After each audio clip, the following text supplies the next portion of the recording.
yeah, we're at the point where we're stressed out, we're having to do all this extra stuff, but it's not detrimental to keeping our business right where it's at. You know, like we could stay right where we're at, we can scale back a little bit and be content, but we want more growth. Detailer's Roadmap Cruise Control, where we navigate the roadways of life, business, and everything in between. Hey guys, it's Kevin Davis from the Cruise Control Podcast. We are here at, where are we? Mobile Tech Expo 2025 MTE down here in Orlando, Florida. Super excited to have the Ruscoes here with me. I had an opportunity to connect with these guys last year. That's where we met. Had a great conversation out on the lawn, and you guys are Detailer's Roadmap partners, which absolutely kill it. The reason I want to have these guys on is because of any of the businesses I follow and have come, first of all, you guys are young, which I think is super cool. You're married, which is also awesome, and you work together. But you guys have been on a really cool trajectory with your business that is pretty uncommon in any small business, but in particular within the detailing community, right? So what I want to do first, let's just have you guys each give tell you who you are, and then give me a little bit about your business and what you do. And we basically have two businesses here, so we'd be talking about two businesses under one roof. But let's talk about the detailing stuff first. So whichever one wants to go ahead and give me the 101. For those that don't know me, my name's Steven Ruscoe. I own Northern Lights Auto Detailing, or Northern Lights Home and Auto Coatings now. Rebrands are terrible. You're gonna know about this when you rebrand. Right? You're gonna say the same thing over and over again. That's right. All right. So Northern Lights Home and Auto Coatings out of Savannah. We've been doing it for 5 years, legit already on the books. It's been our full-time job. I've been detailing for 17 plus years at this point. Normal fun stuff, we're just in the industry trying to shake it up and be different than everybody else at this point. So awesome. Yeah, a lot of growth. We got our first shop, 3,000 square foot shop. So we're not mobile exclusive anymore. We're doing PPF now, window tint, ceramic coatings, and a lot of restoration details. Cool. Yeah, the fun stuff that everybody else shies away from.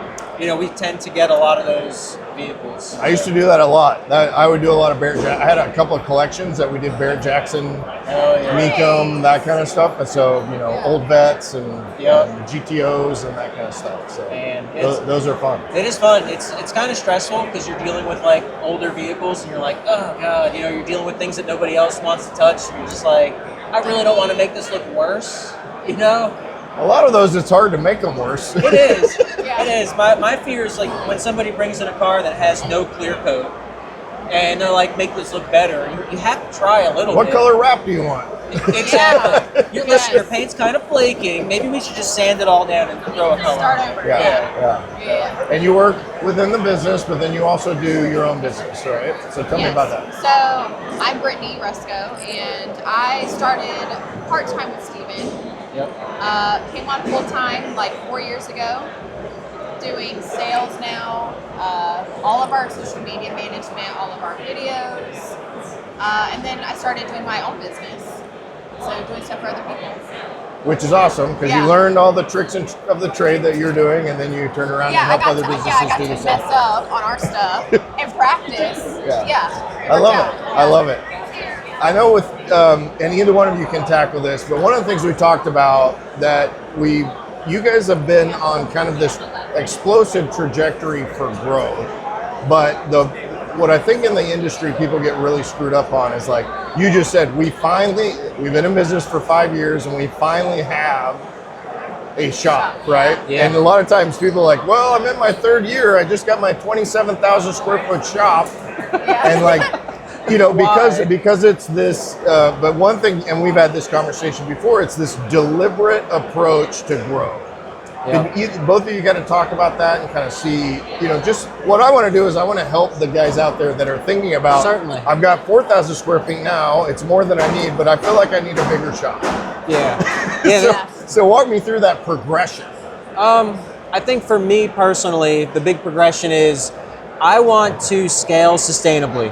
I don't want to, I could throw a bunch of money at something, I can make some rash decisions and do things I probably shouldn't be doing, and it might work. Mm-hmm. But I don't want to put myself in a position of having to like backtrack in life. Yeah. You know, oh man, I jumped too quick, because once you make that commitment with anything, you have to commit to it. You know, it's so hard to pull back. Yeah.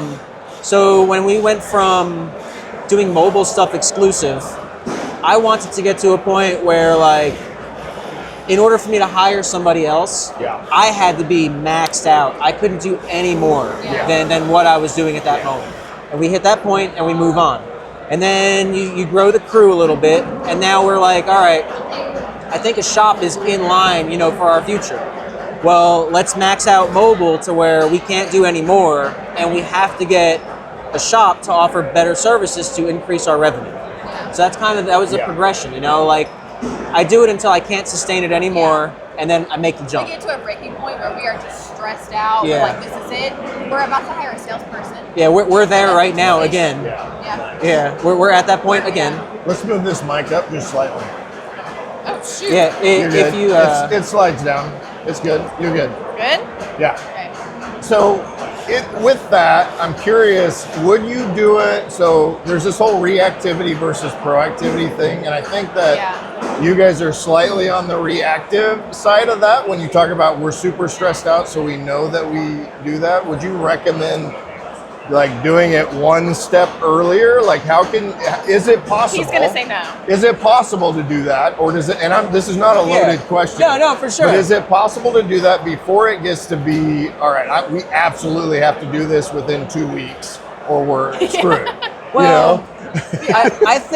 I think depending on the situation, it's very situational, okay? In this situation of having to hire a salesperson, like, we're at the point where we're stressed out, we're having to do all this extra stuff, but it's not detrimental to keeping our business right where it's at, you know? Like, we could stay right where we're at, we could scale back a little bit and be content, but we want more growth. Right. So I think that if we were to take a salesperson on earlier and we didn't have the workload to sustain that person, I would be uprooting somebody's life, possibly for the worse, and I didn't want to do that, you know? So like, I need to make sure that we can sustain that individual, we can sustain a new technician or a new service. So there really is two sides of that coin. You know, like you have somebody like Grant Menard who is like, I'll spend the money and then figure out how to get the money. Yeah. Like that's I don't work that way either. Well, when you have the capital, it's easier. Yeah, but he will do decisions where he literally doesn't have the capital. Oh, damn. And he'll go get it.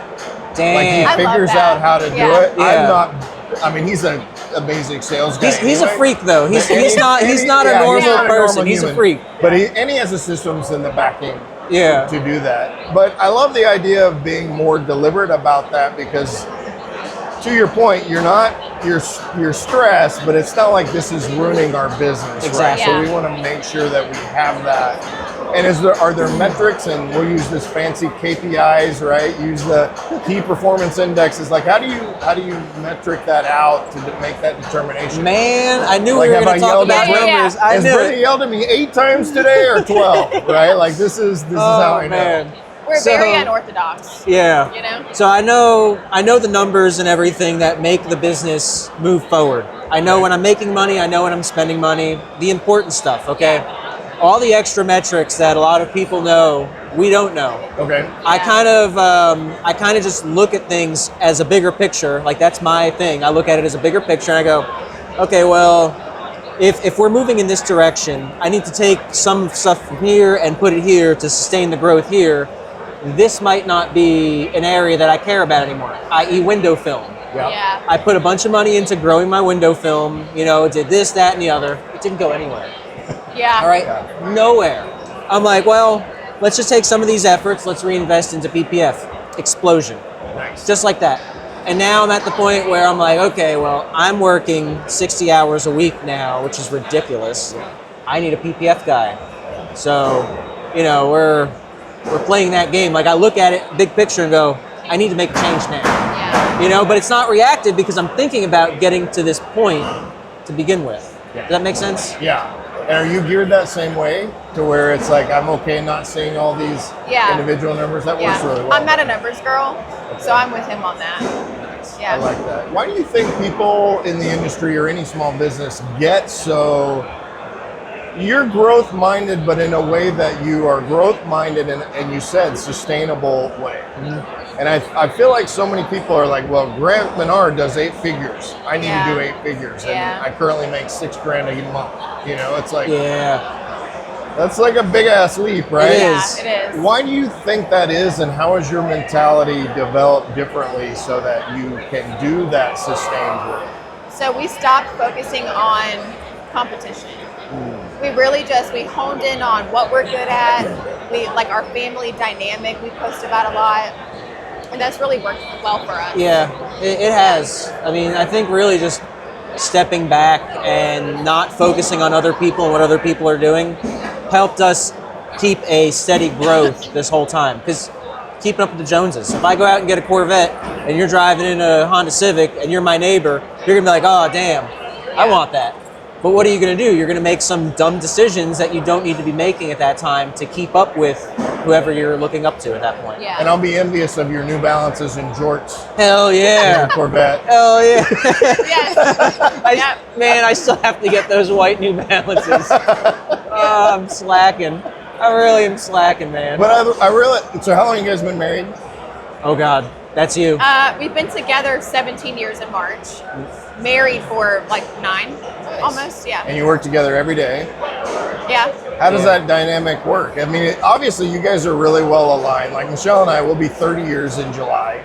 That's Oh, awesome. yeah. And we work together, but she's more of like, makes me look better, really, than in Honestly, that's it. than in the day to day. That is it. Right? And Yeah. so, but like, how does that work for you guys? And is it something you would recommend to other? I think it depends on the relationship. Yeah. I think it Yeah. depends on like the personalities and how well you mesh and work together, honestly. Yeah, there's some volatile relationships out there when you meet some people and you're like, how are you? Yeah. How is this working? You know, you have to be good friends with the person you're with. You have to respect the person, and you Yeah. both have to just have the same vision.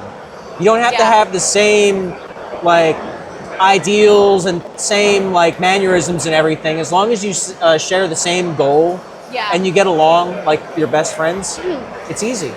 It's just another day. Now he does get on my nerves every now and then, though. Oh, of course. I mean, he's on my nerves right now, so Yes. I'm okay with that. Yeah.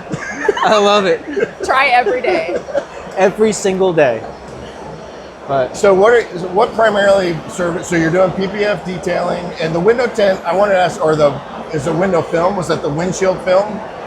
it's not the protective Yeah. PPF Okay. stuff. I don't believe in that stuff yet, and I know there's people out here that are going to be listening to If this. it worked, it'd be on every car in Dude. Montana because we go through 2 windshields a year per car. Wow. Hey. It's nuts. That's So, bad. yeah. The issue I have with it right now from my research is it's very disposable. It scratches easily. Yeah. You know, you have a daily driver and you put your wipers on. You got to replace this stuff 2-3 times a year. You know, Oh like, no, I'm not doing that. and I mean, people that are enjoying it don't ever drive their vehicles. Yeah. So, like, yeah, collector's car, get it. But like, mom and dad, you got a minivan, you're driving. Yeah. No, Yeah. Gotta do it. don't do it. So when you did the investment in the window film, though, which is a different product, Yeah. did you do that? You said I threw a bunch of money at it. yeah. Was that like, did you go into it in the bare minimum as a strategy, or did you be like, all right, like I have to spend this amount in order to even get started? Yeah. Or did you kind of go more all not all in, but a little bit heavier? I'd say a mix. Okay. It was a healthy mix. I had to hit a minimum of film I needed to order from Lumar because they had, you have to spend $3,500 or whatever, and then you got to spend, another $1,500 or $1,800 on the class and all this, and then you have to buy a plotter The for plotter, it. yeah. So before you know it, you're over 10 G's into it, Yeah. and now you have all this inventory, and you don't have any customers yet. So, and we're in a saturated area. Okay. We have a few people that are like crushing it, dude. Absolutely crushing That are it. just strictly window tint. Yeah. Like, that's all they do. And Okay. and Yeah. here we come in. And they've been around for years. Yeah. Yeah. Hey, we're offering window tint now, guys. And everybody's like, wow. Yeah. So cool, so original. This episode is brought to you by Detailer's Roadmap. Hey, spoiler alert, that's us. We all know you need a kick-ass website in order to be successful with your business. The good news is at Detailer's Roadmap, kick-ass websites, that's kind of what we do. With the latest performance, designs, and SEO strategies, Detailer's Roadmap is your one-stop shop to be successful on the web. And don't forget, we have the best support team in the industry. Whether you're an existing partner looking to improve your lead generation or you need a brand new website, Detailer's Roadmap is here to help you be successful on the web. So go to detailersroadmap.com/success and get started today. That's detailersroadmap.com/SUCCESS. Yeah. You know, but it's picking up though, actually. Yeah. Is it? Yeah. It's more of an upsell at this point. We Yeah, I don't was we about don't to push ask. it, dude. It's just strict upsell. Oh, hey, you want a full front end on your vehicle? Listen, we'll give you a 25% off on a coating, and guess what? You got your windows tinted? No? Free window tint on the house. Don't worry about it. And you have that all built into your packages automatically? It's really just a sales point. Yeah. Okay. Yeah, she does it. Do you have other ancillary services that how does that upsell and ancillary services work? I had dinner with Tony Pando last night from Dr. Color Chip, Okay. which is a paint chip repair, and it's an amazing system, by the way. We can talk later Yeah. about that. I can hook Yeah. you guys up. But we talked a lot. He did a podcast with me last week, and we talked a lot about ancillary services and upsells, and like literally we were talking last night about, do you take paint chip repair and throw it in for free, or do you use it as strictly an upsell, $99, $300 or whatever? Do you guys kind of have that same model where you're upselling stuff, or do you bulk everything together? So the conversation last night was like, well, if you're going to offer a $2,500 coating job, just throw it in for free, I but agree charge with that. $2,800 Yes. or $2,600, Yeah. right? But Yeah. it's technically built in, but it's thrown in for We free. Is that kinda how upcharge and you then do it? give a little discount. Okay. So they think they're getting a really good deal. It's all that perception. Perception. You know, we're learning that from dealing with the ad motive guys, from talking with you guys. It's all about perception in the industry, and you know, we upsell when we need to. So our shop manager Gary, he's a freaking savage, dude. This guy will go in, customer will get a basic $1,100 coating, and then before you know, he comes back and he's like, oh yeah, they're getting the elite coating now. I'm like, Yeah, and the interior and this and that. We're like, okay. But Britt tried talking the customer into that, not really talking, but presenting proposals through the your original able. sales call. You know, Yeah. hey, listen, we can do X, Y, Z. Oh no, I'm not really too concerned about that. But then they're in the shop, they get the service done. Gary says, hey, listen, you see this and that, you can do this and that, and they're like, sold. Yeah. Okay. So what is it that makes him successful at that? What strategies is he using that makes him successful? I don't know if he has a strategy. I think he's just very relatable. He just talks to the He customer. knows what he's talking Yeah. about. He's very relatable. He's just good at talking to people. He's very I think that's a lot straightforward. of it, I think yeah. that's what it is. How straightforward he is. Like, dude, he'll just walk up to you and be like, hey, listen, you just need that. And you're like, really? Yeah. Okay. He's using the Jedi mind trick of Yeah, sales. it's like, oh, okay. That works, yeah. Yeah. I mean, I don't get it. We're trying to get his wife in to be our sales lady, you know, because what a better shoe-in Yeah. at that point. He's in the industry. Yeah. She lives with him. Like, come on, man. Do you guys foresee, like, what's your I know you have one, like 3, 5, 10-year plan? Yep. I was talking to a buddy of mine earlier, Chris Lee, and we were talking about retirement, right? I'm never going to retire. I'm going to live to 120 is my plan. Yes. Nice. But he was talking about this, almost like, let's get rid of the shop and all this stuff. And I'm like, I would never sell my businesses. I just want someone else to run them. Exactly. Yeah. Is that kind of like, what's that plan look like? Because how old are you guys? Early 32. 30s? 35. Early mid 30s, right? Yeah. So you Yeah. got some time. I'm way older than you. You still look really good, though. Yeah. I'm 52, thank Okay. you.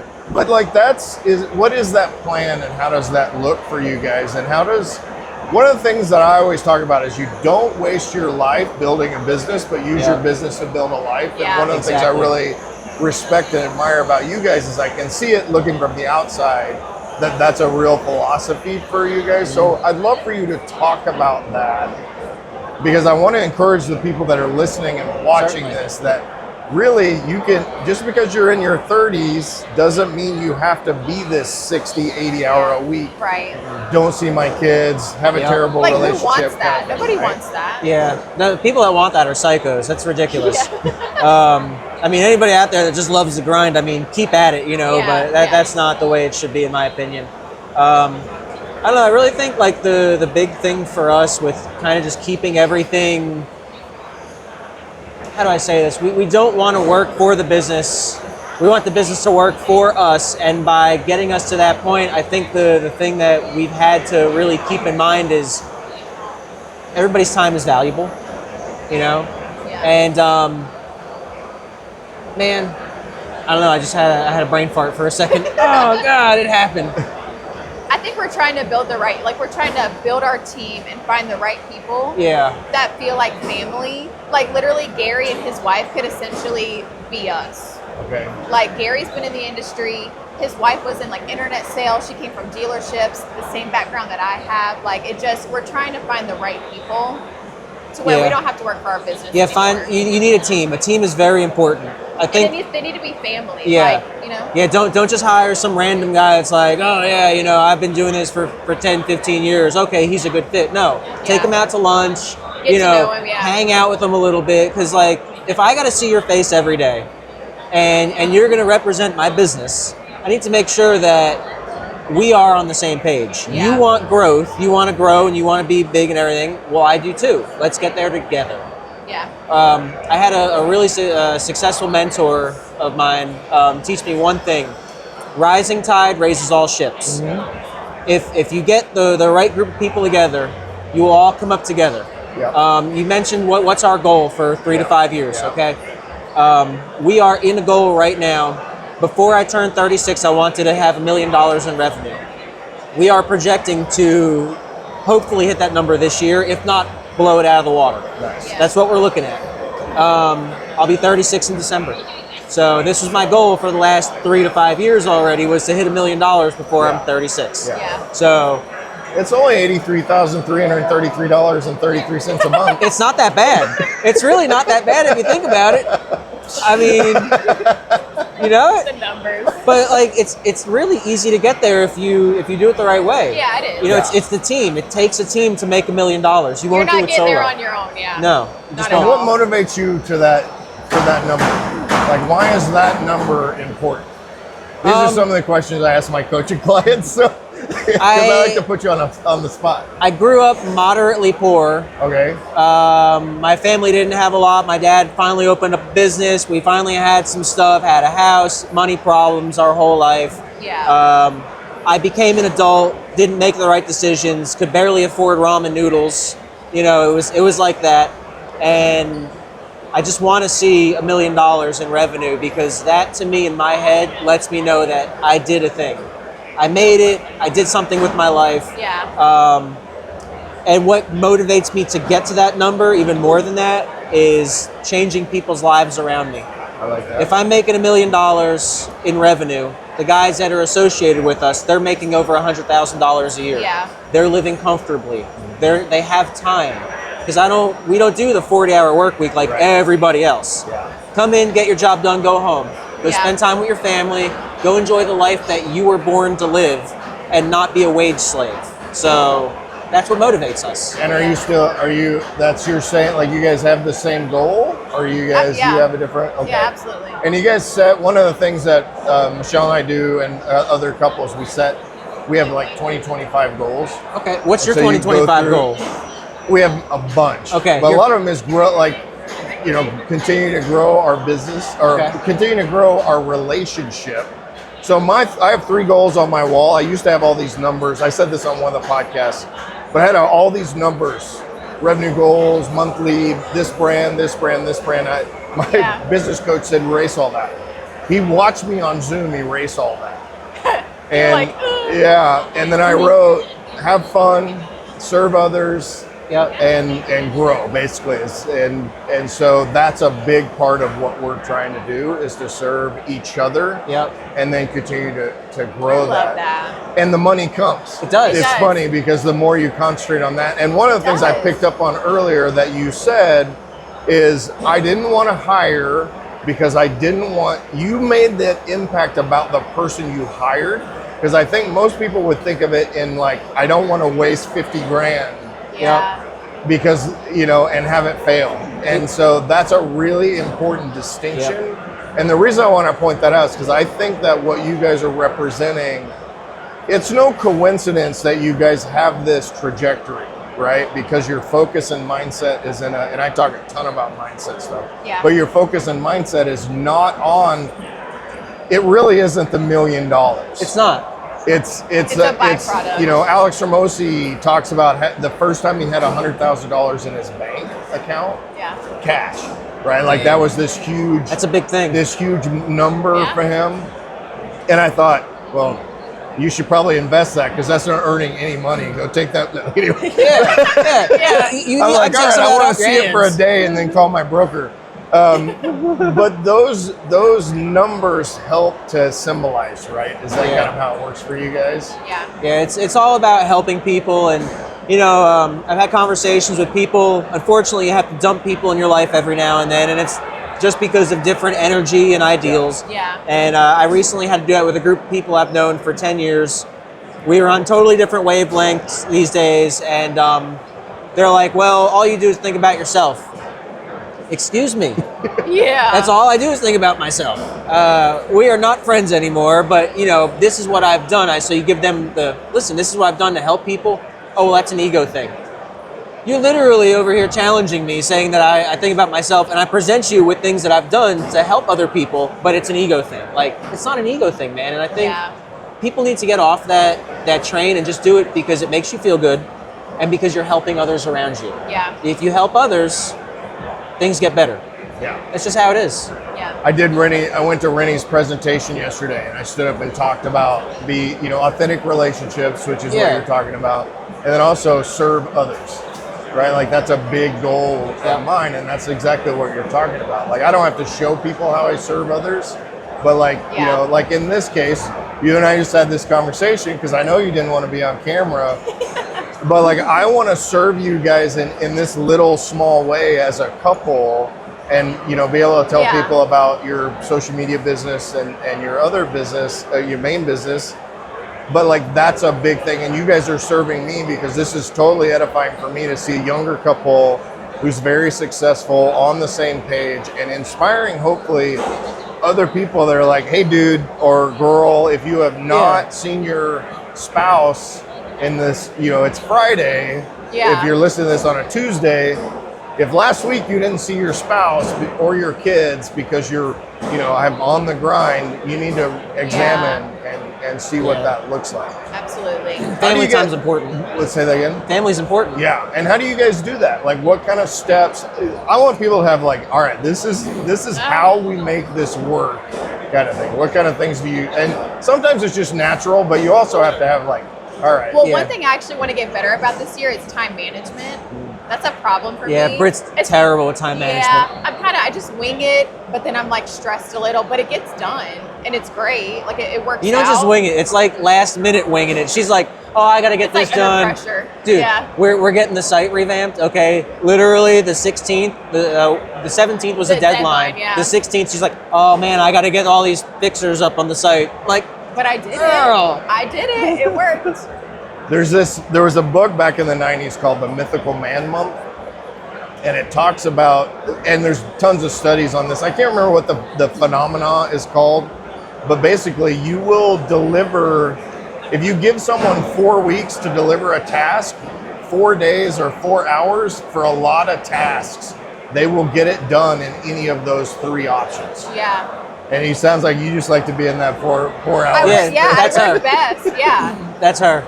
I think about stuff way in advance. I'm like, okay, we got to do X, Y, and Z. And she's like, last minute, we got this. Yeah. I started time blocking about 6 months ago, and it was like really like Mondays and Fridays are my deep work days, and so I don't do any meetings or calls or Has it been super beneficial for you? Yeah, it works really well. I've been Awesome. writing and all that stuff, so I have like very specific times, and then my executive assistant, is like checking in, giving me deadlines and yelling at me. And I aspire to have that structure in my life. Yeah. It's just so hard to get to that point. Well, of and that's the thing too. having a It's dedicated structure. Yeah, how do I balance like sales? I'm at the shop doing a video of him. I got to go run to my other client and do a video. It's like it's hard for me to like block off.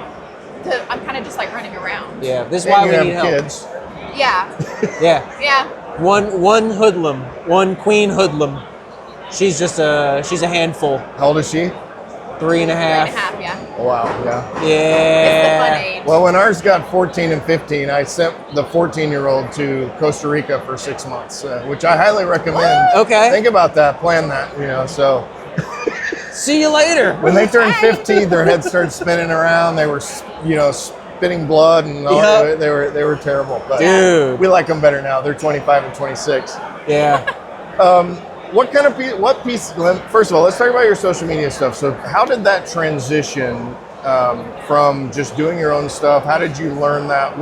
Give a couple of tips to people out there, because most detailers, tent shops, PPF shops, still suck at doing social media. Oh yeah. Yeah. So what things are you doing and recommend doing with your clients that most people are not doing? Well, like if it was just Steven, he probably wouldn't have any content. So he had me, luckily. Yeah. I started on my phone. It started there. And Steven's like, oh, you have a knack for it. Like, you actually are pretty good. Let me get a camera. So Yeah. he literally made me use a camera. I did not want to. I'm She like, was I have fighting no me on idea it. how to use a camera. I don't know what to do. Which is underneath the table, by the Which is way. underneath the table Yeah. now. Yep. And it just progressed from there. I learned the basics. It's not hard. I got good at, our videos. And What kind of content performs best for you guys? listen, people may disagree, but Hunter. a good hype video. Okay. The hype videos. Describe that for me. The B-reels with the cool music, just Yeah. very like moody-ish. Our customers love that stuff. They literally cannot wait to see their car on our Facebook. And the comedy stuff too, like the me just comedy being a does. Well, you guys dum-dum. you're goofy as hell, so I'm Yeah. sure Yeah. that works really. So and we had this conversation in one of the presentations yesterday. First of all, people love buying from people, Yes. and Yeah. they want to know who you are. Like when I show up to the shop, if I've seen the content that you're putting out, I know exactly who you're going Yeah. to be. Yeah. The more, and the more like- we did that, it definitely our business shot through the roof. And did you try different things and say, okay, well, I know this is like you're watching the numbers and all that to Yeah. say, okay, I know this is work, but you had to try a ton of different stuff, right? Yeah, the guys at Add Motive, they say to do like sales videos and like this and that, and like we try that and we do it every now and then, but it's just I don't know. It's not our market. It's not our market. Yeah, every market performs different. What works in yours Yeah. won't work in ours. Yeah. And we're in the South, and people love family. People love that wholesome Yes. vibe. And if you're a real person and not like cold and hey, we got blah blah blah. Like, Come get our ceramic coating. Come on, get a ceramic coating because it's going to do this, this, and this to help your vehicle. Yeah. They don't want to hear that. Yeah. They're like, oh, you like to have fun. You're a good dude. Like, cool, I'll do business with you. Yeah. Yeah. So, Brittney used the word exfoliate when he was talking about clay barring paint. really? Because he's like, people talk about clay bar and contaminants and all this other BS that no one cares about. And he was like, almost everybody, man or woman, knows what exfoliate is. You're right. Yeah. And so he You know? started, and to your point, you're using the natural language Yeah. that you speak growing up there, and you can communicate in that way. But I love that you tested all of it. And I think people get really caught up in, oh, I have to do this kind of content because my ad guy says Yeah. it, and Luke and Hunter know what they're doing clearly. Yeah. Oh yeah. But you have to then be your own advocate to say, wait a minute, this content does not work for me. Yeah. I do a bunch of paid ads and all that stuff, and I have to test. I'll do like Yeah. 8 variations, and like a red background will perform better than a yellow background, and then That's I throw more insane. money Yeah. that way. A video, I did one the other day where I used AI, and I use an AI model. So she literally describes my product on screen, but I tested one with her and one just with her voiceover, and she actually performed better. Really? Yeah, so you have to test, and so if you're doing social media, Yeah. consistency, we already talked about being consistent. Very consistent, yeah. But testing and knowing your market is really big. Yeah. But and you don't do any camera time, right? I'm going to change that this year. Yes, That is she a needs goal. to. It's a goal. Because I think this story, you have your own story, but this story to me is much more compelling. Yeah. My wife did a bunch of off-road rallies and women's builds and all this kind of stuff. And I had to raise a bunch of money to pay for all this stuff from a sponsorship standpoint. And I'm Yeah. like, she made it so easy because her stay-at-home mom turned car builder rally racer Yeah. was very interesting. That is very interesting. Much more interesting than my story. Yep. But I love your personality, but this story is also will be interesting to Yeah. couples, and guess, Yeah. married people may have 4 cars at home instead of a single dude that has 1 car at home. Yeah. Yeah. And so, Yeah. but the point I'm trying to make is really understanding what your story is and tell that story to your Yeah. customers and and potential customers in a way they You just got to be real. identify. Just be Yeah. Be who real, you are. yeah. The person that you look in the mirror every day. Be that person. You know, business. If I give anybody any business advice on how to like grow, is don't be the person that is all uptight and treating a business like a business. Yeah. You know, there's too many cold It's businesses out supposed there. to be fun. Exactly. Yeah, Have fun. You don't have to be exactly. sitting on camera going, yes, this right here is 13.6 mils thickness. You know, you don't have to be doing that kind of stuff. Like, man, this right here, water rolls off like a duck's ass. You know, like, that's what people want to hear, man. Yeah. I tell people all the time, like, oh yeah, I got your back like a booty crack, and they start laughing, you know? Like, man, just talk to customers like they're friends, bro. Yeah. I like That's that. it. Yeah, you have to use phrases like colder than a, well digger's ass and a Yeah. Yeah. There you go. That's the one. I like that. Yeah. Yeah, there's been a couple times where I've said something to a customer and then they hit me with it when they come back for another service. Got your back like an ass crack. I'm like, Hey, it stuck with them. it did. Yeah. Hey, I made an impression. I love it. Well, if people want to find you guys, if they're interested in social media, where do they find you? Yeah, so my company name is Immersion Media. That's the handle on Facebook. That's it. Yeah, Northern Lights Home and Auto Coatings, not auto detail anymore. So if you're looking for us on Google, Northern Lights Home and Auto Coatings in Savannah, Georgia, Facebook.com/Northern Lights Auto Detail. Yeah, Because that's not confusing. not confusing. Not confusing. I can't change it. Yeah, they I'm make stuck. it pretty hard to Yeah. to You know, rebrand I even on paid for Facebook. the service there. I got the check mark and I can't change it. Come on, man. And you may or may not have a really good website, which is currently being updated. Yep. I'm Detailers excited. Roadmap made a phenomenal website. NorthernLightsHomeAuto.com. Check us out. Do business with Detailers Roadmap. You will not regret it. SEO all day long. I love it. Thanks, guys. I appreciate problem, you. brother. Enjoy MTE. Thanks, brother. All right, see ya. Thank you very much. You did awesome. Head over to detailersroadmap.com and get your one-stop success solution today.